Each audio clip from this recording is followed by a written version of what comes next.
Hello, everyone, and welcome to our newest edition of the CESI Talks. My name is Mateusz Wandrzejewski. I am the youth representative of the CESI Youth Organization, which belongs to CESI, our trade union.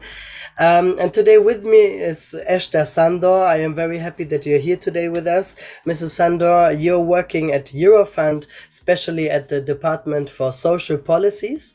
And Eurofound is a EU agency which is providing knowledge to assist in the development of better social, employment, and work-related policies. It's a big, important agency for us where we also get a lot of knowledge for our work from. So we are very happy for your work, and we are very happy that you took today some time to spend with us during the interview. The interview belongs to our project We EP, We European Parliament, where we want to bring closer the work of the European institutions to our members, to workers, to spread the word what is happening on European level. Today we want to discuss a little bit the policies for young people after the COVID pandemic, and let's go straight ahead to the questions. Are you ready, Mrs. Sandor? Yes, thank you very much for the opportunity. Perfect. So, what do you think? What have been the social impacts of the pandemic on young people in Europe? Well, this pandemic started as a health crisis, but it very quickly turned into an economic recession and then a social crisis because of the lockdowns. And one of the groups most vulnerable to the social aspects were the young people. And this is because their future, for example, their job situation, their housing, but even their relationships were much less secure. And all the uncertainty, not knowing when the lockdowns will last, caused a lot of fear about how it will impact their future prospects. And the social lives were disrupted, they couldn't participate in their community life. It's very important for young people to build their social capital. The impact of education was huge. Schools, universities, training centers closed very quickly. And it turned out very quickly that online education is not always suitable or not suitable to everybody's needs. And lots of young people didn't have enough equipment or suitable learning environment, which really increased the inequality between the most vulnerable young people and those who are a little bit more privileged.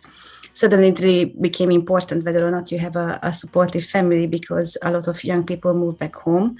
And then their education depended on the resources the parents had at home, and the well-being depended on the supportive environment.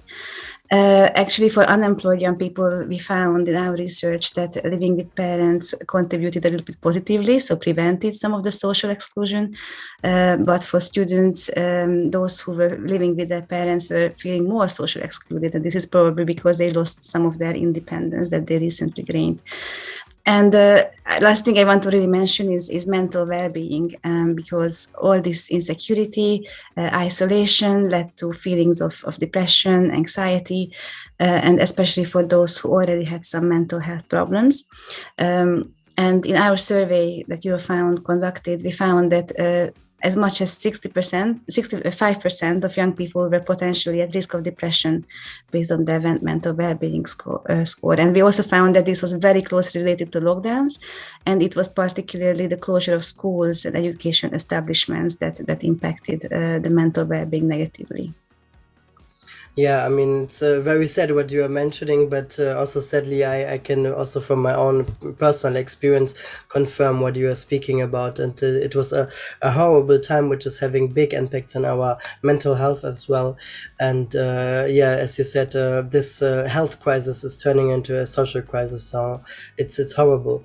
What do you think, what has been the impact on youth unemployment with the pandemic?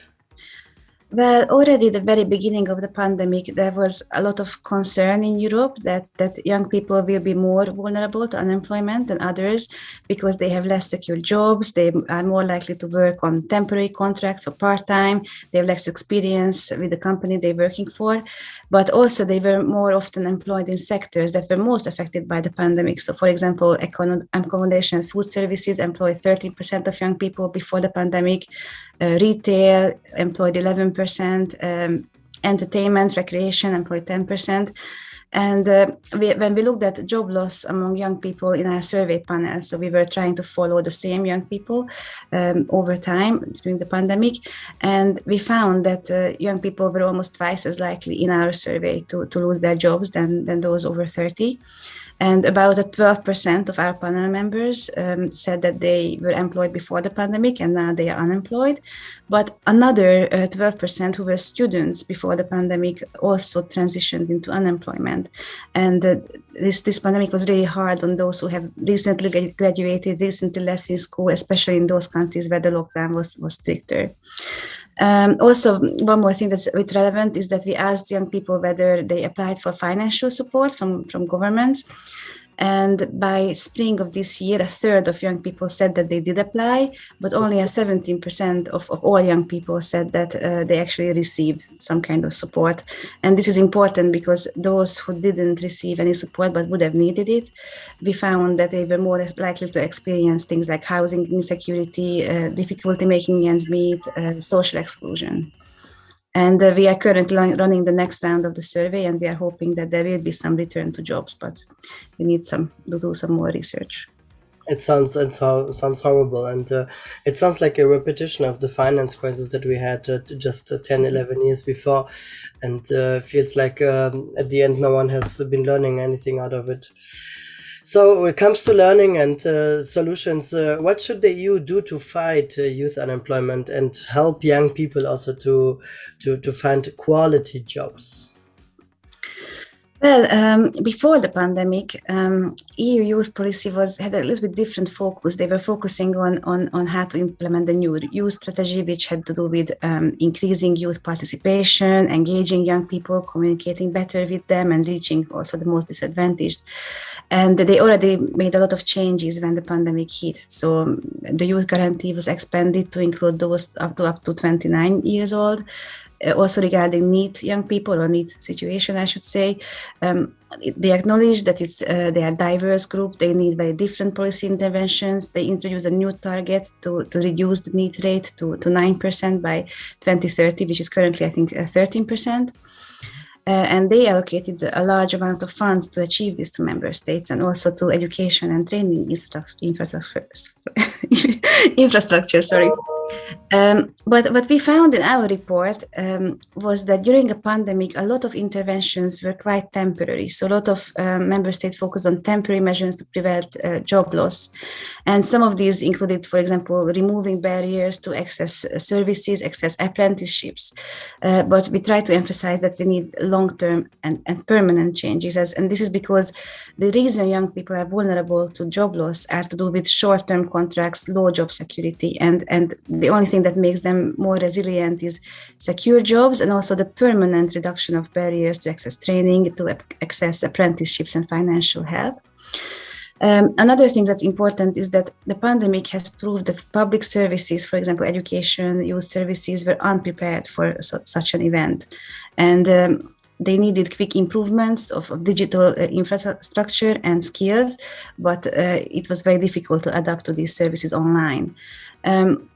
However, we also found that most of the measures were this kind of online, moving everything online, but a lot of young people had difficulties with distance learning, and also, as I mentioned, mental health services. And not all services can be delivered effectively online, and not all young people can be reached this way.